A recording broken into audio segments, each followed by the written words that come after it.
Lego m'a envoyé ces deux magnifiques sets à l'occasion du 4 mai, le May the 4th, qui est la date emblématique de tous les fans de Star Wars. Et je vais avoir le plaisir de monter ça ce week-end. On a Grogu dans son landau spatial. Et évidemment, ici, on ne le présente plus, c'est le Faucon Millenium.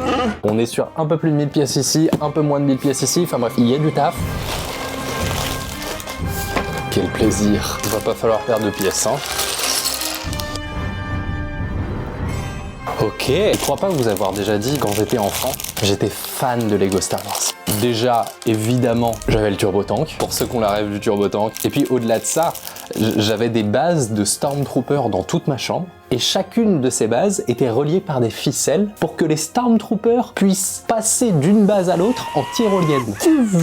C'était incroyable. Les Lego Star Wars, là, vraiment, c'est un vrai retour en enfance. Le 4 mai, c'était une belle occasion de faire un petit jeu concours. Donc allez checker dans la description pour pouvoir participer. Téléportation dans mes studios et je vais pouvoir installer ça dans ma petite décoration. Déjà, je vais mettre le Faucon Millenium que j'ai construit en parallèle. Et je vais pouvoir l'installer ici, là, sur la petite étagère. Incroyable. Et le meilleur pour la fin, je pense qu'il sera très bien là. Merci Lego!